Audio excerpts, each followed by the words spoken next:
What is going on, YouTube people? Neo Cards and Comics here. Today, with an interview with Beckett Grading Company, Scott, the Chief Visionary Officer, joined me for about an hour-long conversation. We cover a wide range of topics from the current pricing special, subgrades, are they a blessing or a curse, potential new slab designs, and a bunch of other stuff in here. Once again, great conversation. I know it's a little bit more longer form than normal.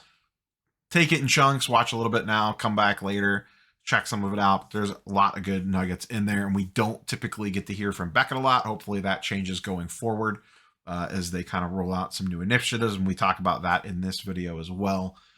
Don't forget to smash the like button. If you have any questions or comments, leave them down below. Myself or maybe even Beckett will swing by and answer some of those for us. But now let's get into the interview with Scott Roskind, Chief Visionary Officer at Beckett. All right, we are joined by Scott Roskind, the new Chief Visionary Officer at Beckett. Scott, thanks for coming on this evening. Thank you. Thanks for having me. Scott and I have known each other for what? Since a little bit before the National now, I think, is when we talked for the first time. Yeah, definitely. Midsummer, probably. Yeah.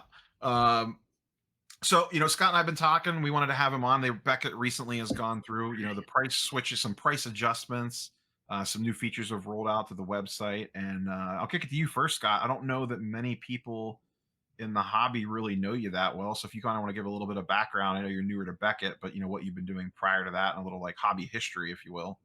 Sure. I'll start with the hobby history because it's the most fun. So I've been collecting since I was 6 or 7 and literally have everything I've collected since then. Somehow I was able not to throw anything out, and my family didn't throw anything out, which was very nice. So I've got a massive collection of cards, huge collection of starting lineups too, which I was hoping would have a pop since they're back. So we'll see what happens there. So I've been a big collector forever. I've done 2 things in my career. One is I've started multiple entrepreneurial companies, some in the tech side, some in the product side, and I've worked in sports. So I worked for the New York Knicks for about 3 years, left there in 1999 after they made it to the finals. They haven't clearly been back since. They've gone straight downhill since then, kind of crazy. And started a technology company called Linkshare, which was the first affiliate marketing company. That was in 99 into 2000. And then started a company called Marquis Jets. It was a private jet company that did extremely well. And then a handful of other things. Then I went to help run the NBA Retired Players Association. So I spent about 5-6 years doing that, which was a lot of fun. Very interesting to get to know a lot of the former players and some of the current players as well. So have a lot of deep ties in the NBA in that world. And then did a few other entrepreneurial things over the years, and most recently started a company called Knox, which was acquired by Beckett. It was announced in March. It was finalized in September. So I've been a little bit quiet since then. And it's really an amazing technology platform that brings together collection management with community and other elements as well. So I won't spoil it too much because it'll be coming out soon under the Beckett brand. It'll be called Beckett Collect. So there'll be a lot more to come on that in the future. Yeah, I've seen you showed me some bits and pieces of that the first time we talked, and it definitely looked pretty interesting because I think you were just getting ready to like show it to the world basically when you got gobbled up by Beckett. Yeah, it was interesting. We never put it out there. We actually did in probably February have about 25, 50 beta users using it. And then we shut it down because we had signed an agreement to sell the company. And so we've been continuing to advance it, which is nice along the way, but now it's time to get it out there. There's some really unique features coming for sure. And it's going to change, I hope, the way people think about Beckett and really bring it into the future. Cool. So you're kind of part of like, I guess I want to say like a portion of new blood. Beckett seems like they've brought in, you guys have a new CEO that started fairly recently as well, along with you coming on. And Hmm. we've from an outsider looking in, it does seem like you guys are kind of starting to shake things up a little bit. One of the big criticisms that people had of Beckett kind of during the peak craziness the last few years is that you guys were kind of quiet, at least on the forward facing side of things. Like I'm sure you guys have plenty of stuff going on in the background, but communication was a little bit, people were a little critical of communication, just like not a lot of innovation with like the website or anything like that. But in the last kind of 6 to 8 months or so, you guys have kind of ramped things up. Is that kind of like the initiative of this new wave or whatever you want to call it there? Yeah, I think so. We brought on a new CEO. His name is Kunal Chopra. He's terrific. Um, Not necessarily a card collector, but he collects other things. And when he was growing up, um, very very bright guy, tech focused, metric focused. Really has has us moving in the right direction. We also bought a company, by the way, by the name of Due Dilly, which is an AI company. Guy named Andrew Metal was the founder, CEO. So he's come on board also. He's the chief innovation officer. He's terrific, massive collector, like big baseball collector. So he is, totally immersed as well in the business. So yeah, there's a lot of changes. I think you'll see a completely different look from us.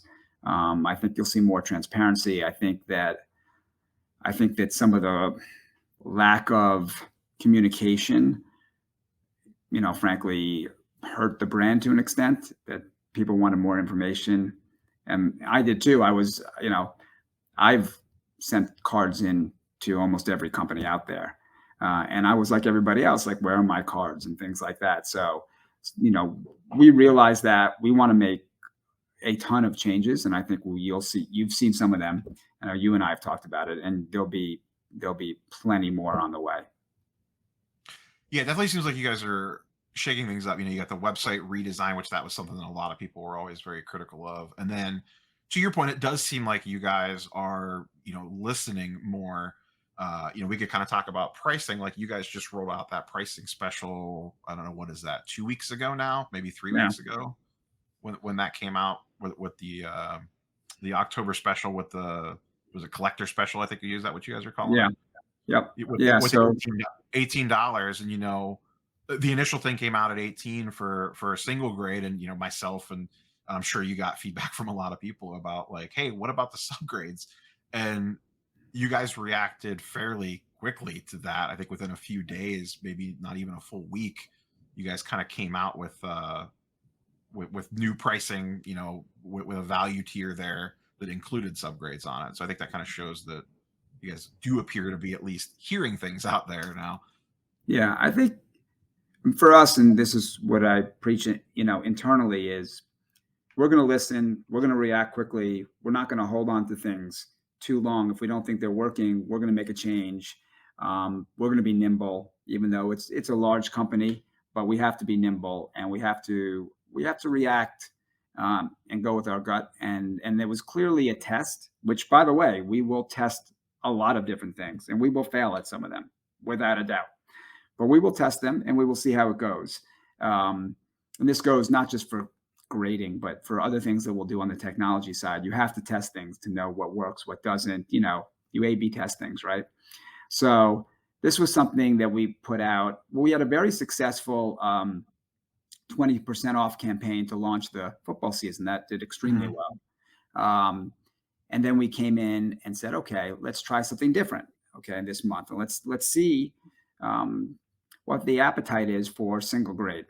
So we put out that offer, and it wasn't performing well. And I saw, I watched your channel. I saw what you said, and I knew myself as a collector that I always prefer subgrades myself. And I said, you know what, we gotta act quickly. Let's make a change. Let's add another special to tie into that, and one with subgrades. So we did that fairly quickly. They're slightly different terms, but we made our move pretty quickly. At the same time, actually, we also changed our premium and express pricing. which went down, which went to the 20% off because that was working well. So we left it there, but we didn't change the economy and the standard level. But when we added the subgrade special, we changed those also. So we made a few changes, and this is, I think, just being able to be nimble and being able to make decisions pretty quickly and listening. I mean, I hope it helps us. How's the reaction been so far since the subgrade option came on? Did you guys see like a noticeable like, okay, we hit it a lot better with this one in regards to like submission volume or people filling out forms online or whatever? No, absolutely. Yesterday was our best day of the month, and the last whatever 5-7 days have been, every day is getting better and better, and it's done really well. It's nice. We tested something. We heard the market. We can obviously still do single grades in the right time, the right place, but we know that if we do something, well, as I think you said, we're going to lean into the subgrades. It's a differentiator for us, and people really like it. And then, by the way, it brings transparency to the grade. I mean, there's some level of transparency that you don't get with any other grading company. Yeah, I'm big in the not big, but I have a decent sized comic book collection, and one of the things on that side that is just accepted is graders notes. I Yeah. can type a certain number in, and I get like an actual list of like, oh, there's a crease on the back left corner that breaks color or whatever, and subgrades aren't that level of detail, but at least when you get the card in your hand, you could go, oh, I got a 9 on the corners. So at least then like, okay, let me look at the corners versus just blankly staring at, a 9 or a 10 or a 7 or whatever the grade is, and then trying to deduce like, was it corners? Was it surface? Was it, this, that, or the other thing? Like, at least it gives you some context clues into where, you might have missed something. I'm with you. I think to that point, I think that's the direction that we'll all have to go. With the values of cards in general, that kind of thing is a real differentiator. When you're looking at two cards on a one-day Sotheby's auction, right? One that's graded a 9.5 and another one that's graded than a 9.5. If you have some notes on it, that might elevate one over. Yeah. So maybe one day that's what happens. It's definitely something that's in the roadmap to do. And by the way, to your point, we own a company called CBCS, which is a comic grader, as you know, and they do that today. Just as you said, they do graders notes. Yeah, it's very commonplace in that industry, and you bring it up on the card grading side, and people look at you like, "What?" Right. They look at you sideways. Yes, it's something that definitely can be done, and I can see that happening for sure. I'm surprised that no one, and when I say no one, I'm talking about like the major grading companies, that no one's kind of rolled that out specifically for like the super high end tiers. Like if you're sending a big card through, if I'm sending a Mantle in or even an 86 Jordan, I feel like a card at above a certain value, like we should get as a consumer an extra level of detail there. Do I expect it on a bull base prism? No.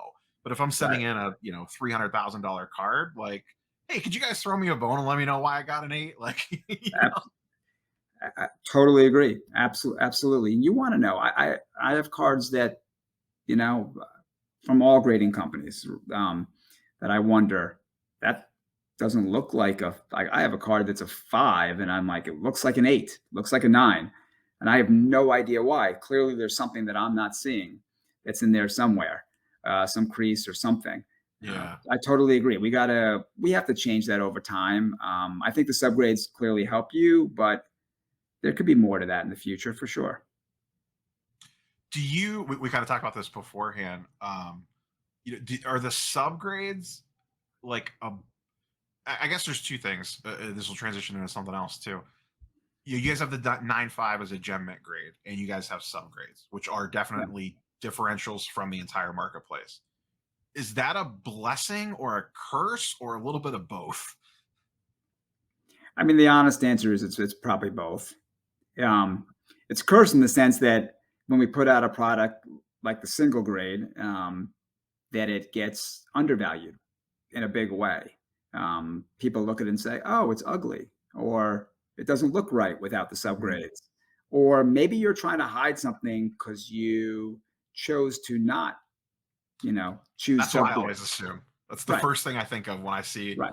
What is this guy subgrades not on a hiding? card. Like, right, exactly. Yeah. So like that's an issue. On the other hand, the blessing is nobody else is doing it. We have expertise. We have some phenomenal graders. I was quite taken when at the national we graded on site, and I got to spend some time just watching our one of our senior graders go to work, and it's pretty impressive. And I will say, like, I'm sure PSA and the other companies are the same, but these guys really care. They really care. They take what they do very seriously. They've been there 20 years and more. Um, and they just care, and they really look at everything very, very closely. So that's pretty impressive too. But I do think that I guess at the end of the day, I hope that the subgrades end up being more of a blessing. But there's definitely some of both in there, without a doubt. I'm sure it has to handcuff you on some stuff to some degree. We don't have to get into specifics on that, but I'm sure Yeah, that there's days when you're like, oh man, I really just wish that this was a little bit easier. But to yeah, your we could go a point little bit though, quicker, right? We can go a little bit quicker, maybe. Things like that. yeah. Yeah, so I think there are things like that could help us. But from the secondary market perspective, or not necessarily the secondary market perspective, but from a marketing perspective, I guess there are a lot of. I mean, I see it in my comments. Um, a lot of people really like the subgrades. Like they are very Yeah, important to them to have that on a card, whether it's offered or not. I get plenty of things of like, oh, if X company offered subgrades, I would submit to them in a minute or whatever. But or why did this company get rid of subgrades, or this, that, or the other thing? For a certain sect of people, subgrades are extremely important, and I do get it. Like it is nice to know. Like I've commented before, like some of my best cards are in Beckett slabs, and it's nice knowing like, okay, cool, this has a 9 corner, and I like look at it, and I'm like trying to see like, oh, what corner is the one that's bad or whatever. You know what I mean? right. I think I think it's great transparency. I actually think it's great when you go to buy a card and you're at a show. Maybe the lighting's not great. Maybe there's a ton of people around you. I mean, we've all done that. I definitely have done that where, you buy the card, especially if it's raw, and you miss something, Mhm. or you buy one in a case and you don't really know what's wrong with it, but it's good enough and it's in PSA 8 or 9 or whatever it is. But it's nice to have that kind of clarification when you're at a show and you're moving around, or even online when you're looking at things, to know exactly what you're getting. And sometimes you look at it and you say to yourself, um, I don't mind that. I don't even see the edge issue. Mhm. No problem. So if you're a real collector like I am, and I don't sell anything, and I buy what I love and I keep it. So I don't mind, but I like having that information on the subgrades because I know it's staying in my collection. Yeah. My favorite card to buy for a PC item is a Min-Gem 9.5. Yeah, Because you could usually, I mean, the subgrades really can matter. A Min-Gem versus a True Gem versus a True Gem Plus can shift the price, not huge, but you could get a little bit of a deal on a Min-Gem compared to a True Gem compared to a True Gem Plus. And if yeah, it's a card just that I just kind of want and I want it in a nice shape, I'll specifically target Min-Gem 9.5s because I know that, I could get usually a little slightly better deal on it compared to even a True Gem. And if it's just something that I'm not worried about selling anytime, do I care about like, oh, it has a 9 subgrade versus a 9.5 on corners or whatever? No, probably not. I'd rather save $50 or whatever because it's just for PC. yeah. No, totally. But the other side is hopefully some of the things that we're going to do um, will elevate Beckett and get us back to a little bit closer. We know where we are in the market. Um, we're very realistic about that, and we want to try to improve our secondary market position, which we need to do, and a lot of it will be through some of the things that I'm doing because I'm overseeing all of our go to market efforts, but also some of our customer service pieces, which I know it has definitely been an issue, and it is all getting cleaned up and will take some time. Social as well. We're getting very active. Um, we're putting in tools to really look at sentiment and things like that, and be able to be responsive to folks who are reaching out to us, and being open. And so I think hopefully we do a bunch of these things, and I think it'll help, it'll help the brand, which is, as we know, is, you know, a legendary brand in the memorabilia sports collectible space. Yeah, I think it is important for, and well, I'm going to say you guys, and I don't mean you as Beckett. I just mean like grading companies in general. I think that transparency level is very important. I think, whatever the company is, doing interviews or even your own, media, like PSA has their own podcast now. I see, Yeah. CSG has like they're posting videos on their own YouTube channel. I think that stuff's important to give people kind of like a little peek behind the scenes to build that level of trust versus being like this mystical entity that my cards go into this big black box building and then they come out the other side in a month or whatever and come back to me. To get a Yeah. little peek behind the curtain and a little transparency, I think is never a bad thing. No, absolutely. And it's funny you said that, because we're having, one of the guys I hired who's heading up our social efforts is headed to the facility in Dallas, next week, to do a lot of behind the scenes footage, behind the scenes education, which I think we need to do more of. Like, how do we educate the market? How do we share with them, our values?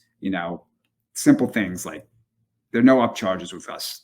There's no Yeah. declared minimum value. I mean, we don't have membership. Not to knock anybody that does. We have an inner sleeve. We can get into all that as well, because I know you want to touch on that. But we're going to be doing a bunch of that, in the future. So I think everybody's going to see a very different feel for Beckett across the board.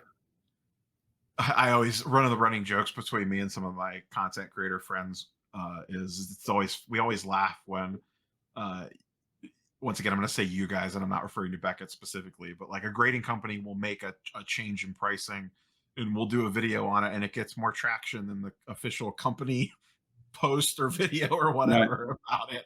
And it's like, this seems backwards. Like You you know? guys should be owning that more than, I mean, it's great. We'll take the engagement or whatever, but it's just always interesting when it's like, oh, okay. Like we get better, engagement than the company video does about whatever it is, whatever, regardless of company. It's just like this funny little.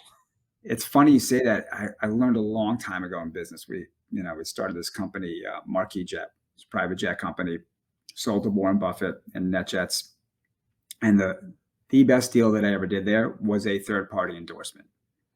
It wasn't, partnering with, Audemars Piguet or partnering with a big brand.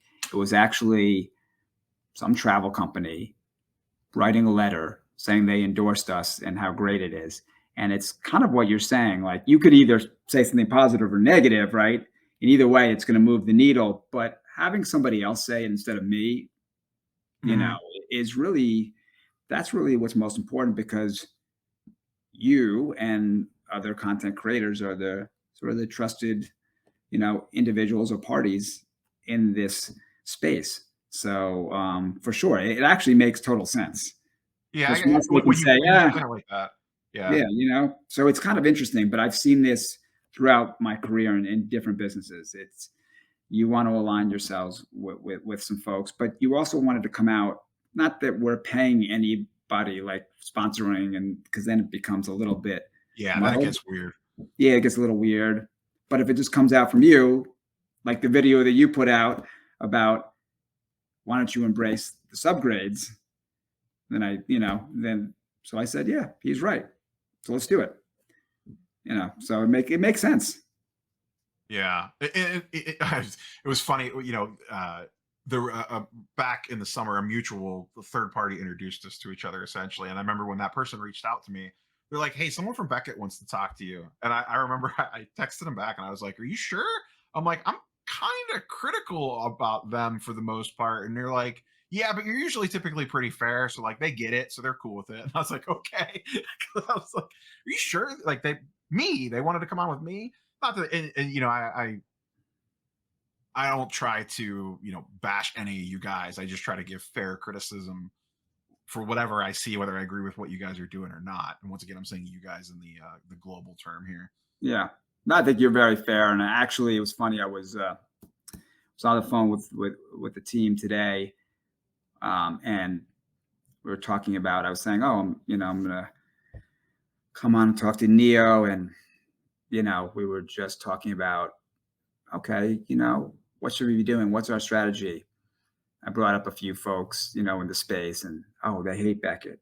I said, oh, good. Those are the guys I want to speak to. Actually, not that you are, but you know what I Yeah. mean. I would actually embrace that, because we're Kanal, myself, Andrew. We're fortunate that we're new, to Beckett. We're making change, and we want to hear everything, and we want to be very realistic. We want to make the right changes. We want to be totally collector obsessed, just like we are as collectors ourselves. So we're into it. We're open to talking to anybody. It's, for me, it's probably more educational. In fact, even in my entrepreneurial ventures, I sometimes say some of the companies I've been fortunate and got a little lucky, and they went straight up, like weird. But the one that really didn't do well and ended up going out of business is probably the one that I learned almost the most on. So it's kind of, you have to embrace the negative sometimes and figure out how to learn from that. So I think we're all open to that. Yeah, you all. I mean, I think just generally in life, you typically learn more from your failures than your successes, just in general. You know what I mean? Yeah, Like you have way more takeaways from something you messed up or just something didn't go the way that you thought it was going to go or whatever, compared to like something you just knock out of the park. totally.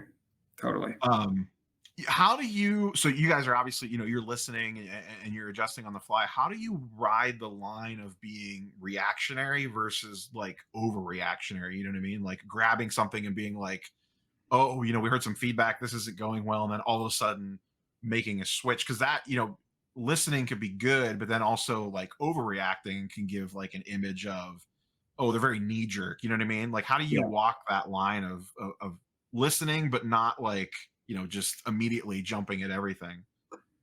that's a good question. I mean, look, I think that there are business things that you can't, that will stop you from doing that, making a knee jerk reaction or just, reacting too quickly.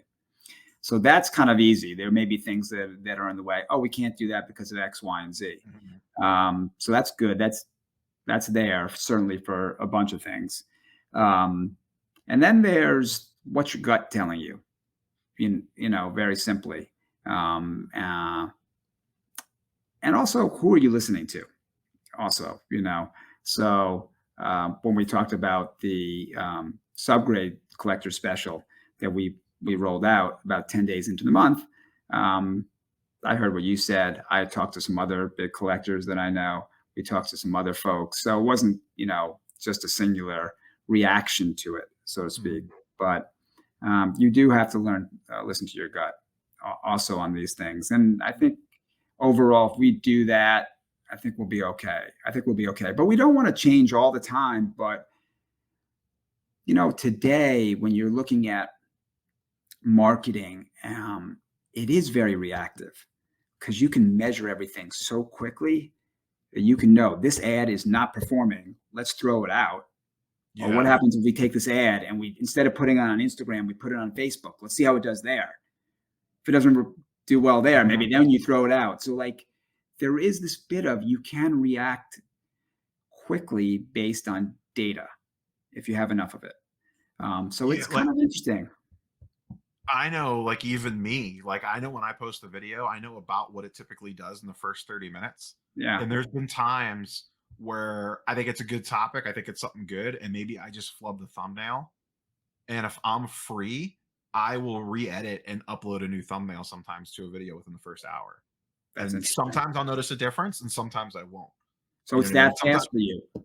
It's literally like within an hour or so. I could tell how a video is going to perform usually within the first hour. Sometimes Oh, the that's first 30 great. minutes, depending That's on good. what it is. You know what I mean? And I know certain things that I post, like I know going in, like if I do something non-sports or comic book related, I know that video is going to underperform to everything else because it's something that I talk about semi regularly, but Right. it's outside my core audience, which I get. I know going in, like this video is not going to get the views that it typically does. Right. I also know if some super hot, big, crazy news story breaks, that video is probably immediately going to shoot to the top of the list because Right. people want to, click on it and know. It's the in between stuff but I usually have a general idea how it's going to perform. But to your point, within 30 minutes, I could look at YouTube analytics and be like, this isn't hitting the way that I thought it was going to. Right. Like my click through rate's low, or it's not getting as many views as typical. And then I'll the first thing I do is relook at the thumbnail and then make adjustments on the fly there. Sometimes, Yeah. not all the time. I might do it once or twice a month, but it is to your point though, like that the data that we have at our fingertips now. I'm sure your stuff's even way crazier than what I have access to on the YouTube side of things, it allows you to make decision points a lot quicker because you have way more information than you would have even 3 years ago, probably. Yeah. I mean, I guess in the old days, um, they would go to shows. Like let's take Beckett, you would go to shows and you get people to submit, and you come back and you find out how you did. Today, we can do it fairly immediately and see what the reaction is, and see, based on um, our website traffic, how many orders we're getting on our submission center, things like that. We can really find things out. It is interesting. So we could be reactionary when needed, but we have to go. I think for a lot of it, we'll have to go with our gut and we'll have to listen. But this switch was kind of this switch or addition, I'll say, was kind of an easy one to make. Yeah, added service level. Yeah, it was kind of an easy one. Didn't hurt. Because you can see it. You don't want to go too deep in the reading too many IG comments, but like even on any because I would anytime a grading company does something, the first thing that I always like to look at is the IG post that they because usually all you guys will do an IG post. I love reading through the comments real quick on that just to kind of get like a vibe check almost of like Yeah. are people like, oh, okay, cool, like this is great. Can't wait to send some cards in. Or are people like, you know what I mean? Like you don't want to put too much into that, but I think it's a good like, let me just take a quick surface level temperature of the room. Definitely. And I think for us that post when we made that change did incredibly well. And Beckett hasn't seen we haven't seen a lot of positive feedback like that in a while. So hopefully we'll get more positive feedback down the road as we do, other things and continue to hopefully service the customer better. So, and it's funny because just talking about this kind of stuff, I've gotten on the phone or emailed with tons of customers at this point, people that are unhappy for one reason or other. And I'll say to the team, just send them to me. Let me talk to them. Let me see how we can help them. So I think we're going to be super focused on that. And I do like it because I want to hear, can't just sit behind a computer or sit in the conference room and talk to people that work in the company. You have to talk to people who are actually the customer, like I was, right? And so I really enjoy that. So it's good to have those conversations and then take those learnings and try to improve it. Yeah, it's one thing to like look at the report of like customer service issues or whatever, and it's another thing to actually get on the phone with the person and like feel their frustration. My day job is very customer service oriented, so I definitely get the boots on the ground aspect of getting in front of the customer, or speaking directly to the customer versus looking at analytics or whatever on how you're performing. Yeah, no question, no question. One of the big things, and actually it was I joked because we had talked for the first time right before the national. The national rolls around, and you guys have the marketing material with the new. I'm using air quotes here, people. New Beckett slab that was not the new Beckett slab that kind of stormed social. And I was like, oh, this is a really good opportunity. Scott said anytime I need anything, give him a call or a text. And I remember calling you that night and being like, I traveled today, so I'm a little out of the loop, but I'm seeing some stuff. So obviously, that's, there was a more marketing piece than it was slab design. And, I've seen some people speculate on that. My side of the story is on that. I talked to you fairly quickly after that all broke, and you were like, what? What's happening? Yeah, I didn't know. It was, it was just booth design. It was just booth design. It never, and the national is, it's an event. It's a real undertaking for the company. Um, You just had a ton of people there. I walked by your booth. I mean, we met at your booth once, and there's just like people everywhere. ton of people. We tried to do some different things this year.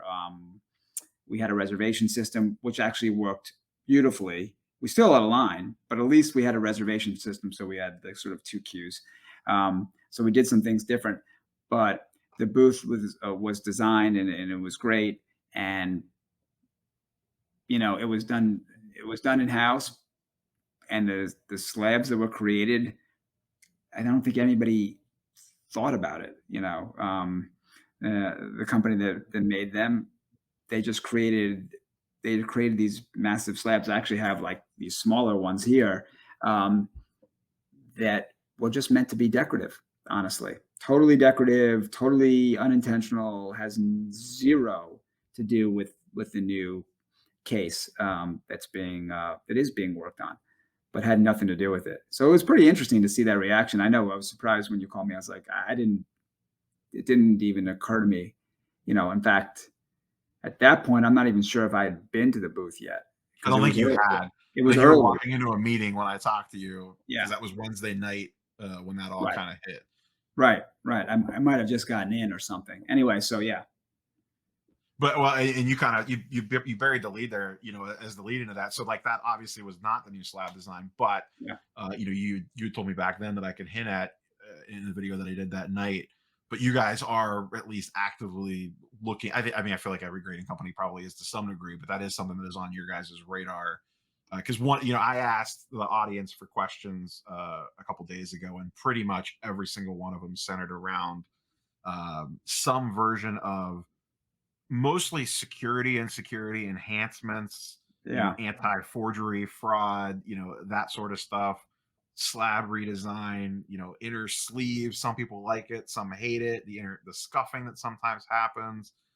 Basically almost every viewer question kind of centered around that sort of stuff. So I'll let you just Yeah. kind of touch on whatever you want to touch on in regards to potential slab changes or designs. Sure. So we are working on something. I've spent part of my day today on it. It's going to take a little bit. There's going to be a lot of thought that goes into it. It's been in the works for a little bit now. And let's start from the inside out. So the sleeve is definitely the sleeve is great. It's another differentiator for us. We all like it and think it's important. It really protects the card. I have hundreds of Beckett cases. I've got PSA, I've got all of them. And I see what people are talking about, that sometimes they get a little scuffed and it's a little harder to see the card. It's not as crystal clear as probably we all would like it in some ways. But it's still, very protective and does a lot of good things, I think, in general. But we'll be improving that piece. I don't think that you'll see a massive change in the size or shape of the case or anything like that. But you will see some different security features, as you just said, and it goes from the case to the label, across the board. That'll definitely change. There'll definitely be some great things there, in the future, but it's not happening overnight. So it's a little bit of a ways away. But we're working on things. I think everybody, whether you're constantly improving a website or pieces of your website, you have to continue to improve things. Everything evolves over time. When building a technology company, it's a living, breathing thing. I look at it almost the same way across products. So when we launch Collect, you'll see it'll be one thing. We'll get feedback. We'll keep iterating. We'll change. We have 1,000 ideas of what we want to do with that platform. it'll just, it's a living, breathing thing. I think the cases, they haven't been redone in quite some time, and it's time for them to evolve a little bit. And you see the competitors are doing some good things for sure on the label side, especially. And we have to get there as well. So we'll be doing that. It'll happen. Yeah, I can't imagine the undertaking that must be to vet out like all the things that you have to go through. Some that are like common sense things that, like I probably have talked about in videos, and then probably things that us as just like an average collector would never even think of or consider when it comes to either redesigning a case or designing a case from the ground up. The amount of meetings that's probably involved in that is probably substantial. Yeah, I think it is, and I think there's always going to be a lot of hesitancy to some degree. Oh, it's working, kind of a thing, which it does, and I love the cases.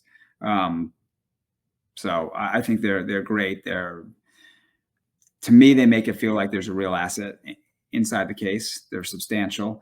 They don't bend. They're not flexible cases. They're really, really sturdy. So there's a lot of that. There's a lot of good things about it. So it's sort of like, if it isn't broken, don't fix it type of a thing. And it's not broken. But there's always things you can do to improve things.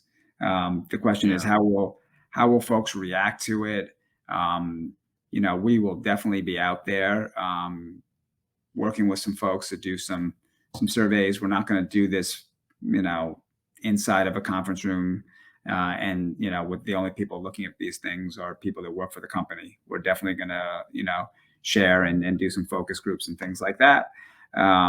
So we'll do some of that too, but we definitely want to open it up to make sure that we're doing the right thing, because it's a big deal.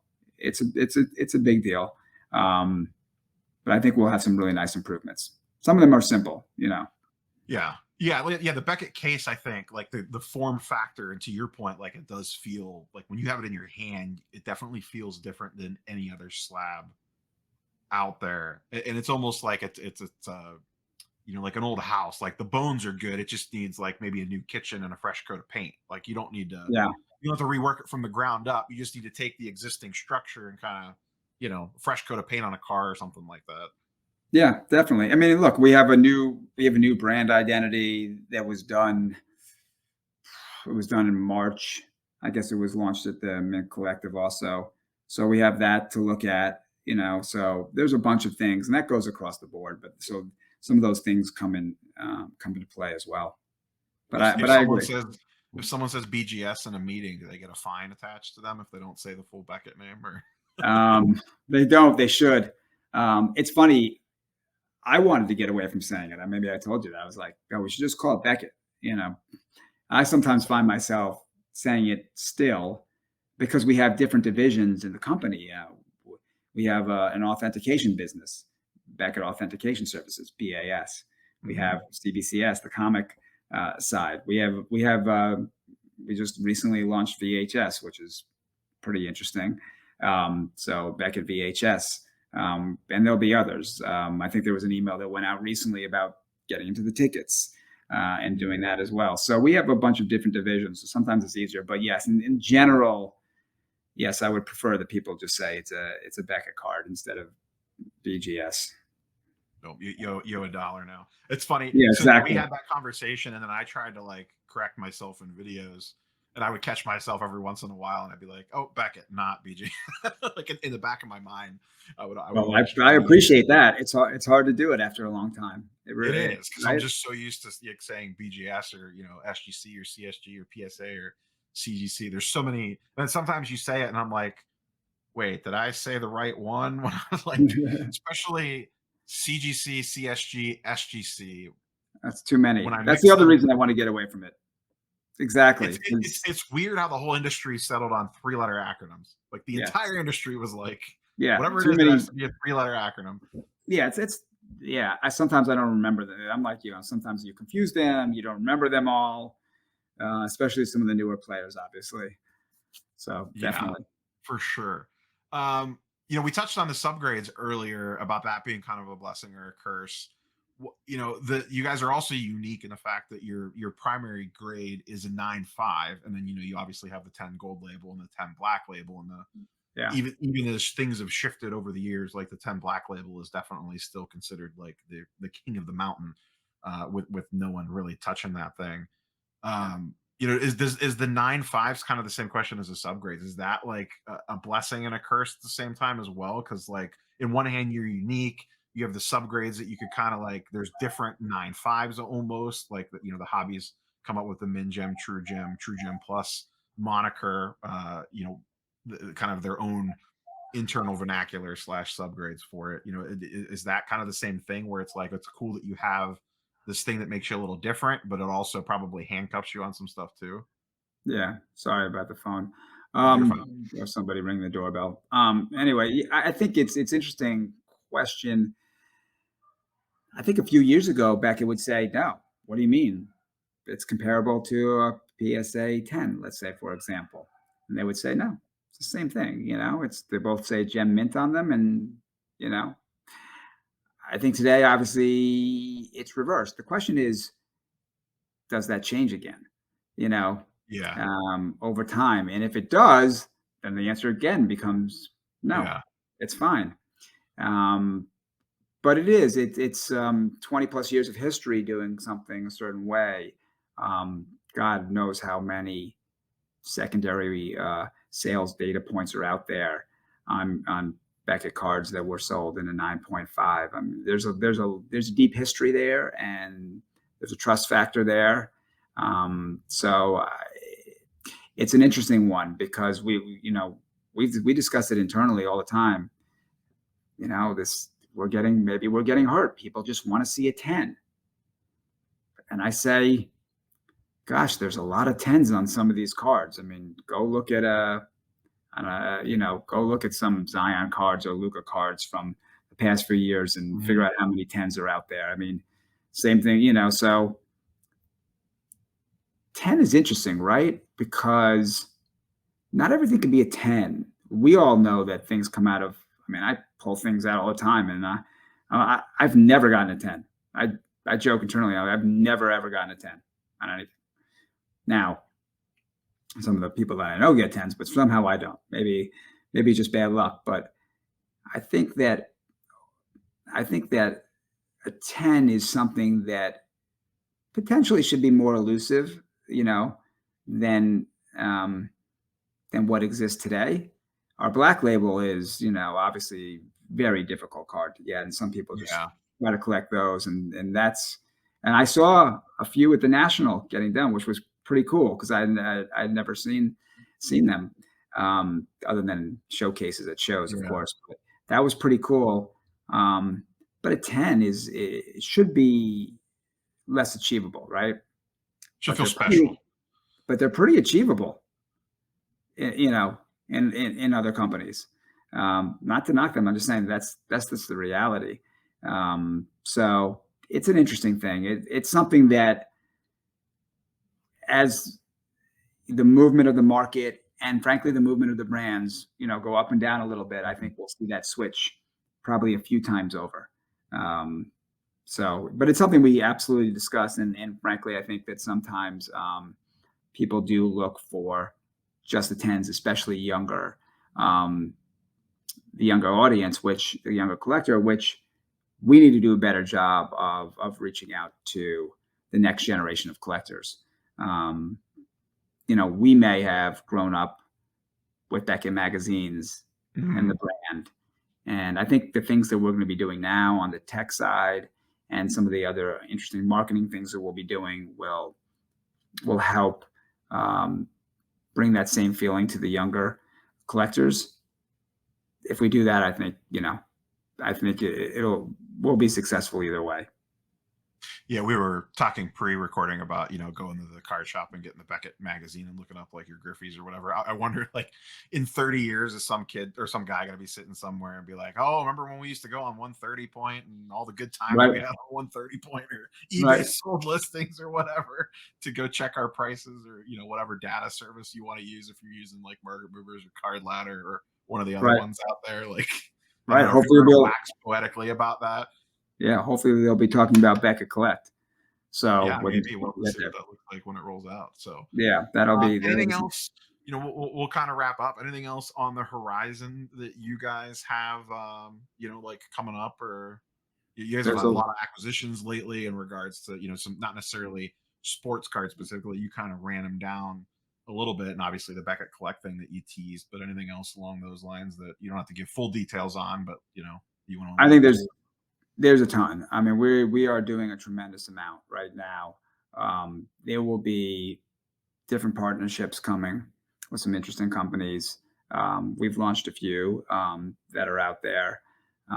There'll be several more, maybe some that surprise people, which will be interesting. I think obviously the technology will be greatly improved shortly. Our online submission center, what it is today, will not be what it is in the future. It's going to continue to get better and better. As I said, something that lives and breathes and grows and improves over time, and that will happen. But at the end of the day, like it really on the grading side only, the consistency of grading, the actual care that goes into it is a mainstay that actually doesn't really evolve in that same way that other things do. Um, so I think that's the good thing, the 20 plus years of experience, the real know-how. Um, I think that's the thing that, is sort of the underpinning of the company and will continue um, to be very, very solid. One quick follow up on that, because this is something that I've talked about before. Like you had mentioned brand partnerships, and I know like you guys have the PWCC thing where you could do like the straight to auction and things Yeah. like that. It seems like a lot of companies in general right now are kind of working to partner up, pair up, align synergies, whatever buzzword you want to throw out there. Is that more of like a natural progression of the state of things, or is that a little bit of people saying like the elephant in the room of fanatics kind of coming online and wanting to do potentially one-stop shopping for everything as like this mega corp? Is it a little bit of people just trying to like, hey, like we kind of need to band together in case the Death Star comes online or whatever? Or is it more just like a natural progression of I think, this is kind of where the business is heading? I think it's natural. I don't think for us. It's not about fanatics. It's about cross marketing. It's about finding the right partnerships where there's a two-way street and companies can help each other in different ways, even if they're competitive in some ways. You know, I've talked to PSA about doing some things together um, that I think would help the overall community and the collecting community, having nothing to do with necessarily a gain for Beckett, but a gain for the collector out there, which is as we are the new group and some of the guys who have been here for a while feel the same way. We're collector obsessed, so we want to try to do the right thing. So but I think some of these partnerships are just about cross promotion, some marketing, and offering some maybe advantages for folks. I mean, look, we have a vault um, in Dallas, and we'll be opening up others. It's actually a very impressive vault in Dallas. It feels more like an Apple store on the inside. Um, and we need to deal with PWCC. They have a vault. Some could say, "Why are you doing that? They have a vault. You're competitive." Yeah, we may be in some ways, but we can't control the whole market, and Yeah. I think you'll see more and more of that. I wouldn't be surprised, if we partner with folks that are quasi competitive like that again. There'll be more like that for sure. We're talking to a few others as well, so I think you'll see more of that in the near future. Yeah, I mean, as much as whether it's a direct competitor, like different grading company, or like a side competitor where you guys have a vaulting service, and whether it's PWCC or someone else that you might partner up with, hell, you might partner up with another selling platform similar to PWCC or something. Who knows? But generally speaking, as much as you guys compete against each other, to your point from earlier, if it makes the hobby stronger, that's a net win for everybody. Like if Yeah. you can do something that might hurt you a little bit or kind of cannibalize your whatever new initiative or whatever, it might be worth it if it generally lifts the entire hobby up, Yeah. because that's just naturally going to bring more people in to potentially use whatever service offering that you have. Yeah. I mean, definitely. I think that's right. I mean, the Beckett Summit, which um, was just done earlier this month, um, that's something also that was done really for, I mean, B2B call it, but really, but for the hobby itself to give back to the folks in the community who are building businesses. Um, it's not that Beckett is doing it to profit in a big way. I'll say that. The summit does fine, and we had a record number of folks this year and pretty impressive group. I think everybody that was there enjoyed it and had a great time, but it's really done for the hobby itself. Now that's on the B2B side, but I really do feel the same way about the collector. We need to continue to do that and put our best foot forward there. So I think you'll see more of that. Never know. Maybe there'll be some interesting partnership with PSA at some point down the road. Who knows? That would be a wild thumbnail to make. Beckett plus PSA doing X thing for a video topic. I'm sure the folks out here that watch this and comment could probably come up with 10 ideas where the two companies could exchange ideas or something to help the community at large. Oh, for sure. Right? Like there's a ton of things that would be good for everybody. Yeah, leave them in the comments below if you want your Beckett plus PSA cross pollination idea. That's right. We may use it or call on you to help us. Yeah, there you go. So pleasure as always, Scott. We've chatted multiple times, and it's always a good time.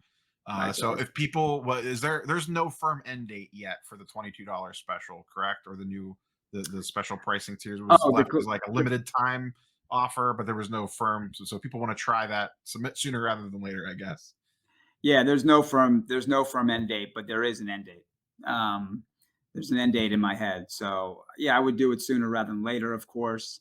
As we're coming into different parts of the season here, we may change things. We may not. So we'll see what happens, but there's definitely an end date. But we purposely didn't put anything on it. And you'll see something relatively soon, hopefully, maybe today, tomorrow, around maybe something for the World Cup too that we're working on. Oh, okay. To try to push that as well. I think that it's going to be very interesting with the soccer market. It's obviously really done extremely well over the last few years. So we're working on something there too that will be special. Awesome. Well, once again, Scott, thank you for the time. Always good chatting with you. And if people want to, what is the main Beckett social media followings? Instagram? Yeah, it's at Beckett Collect. So those go two check words. that out. Those two words. Thank you. I'll link to the Beckett socials and website. Most people probably have it, but if you don't, it'll be in the description of the video. So thanks again, Scott, and we will catch you hopefully sometime soon. Sounds good. Thanks for your time. Later, everybody.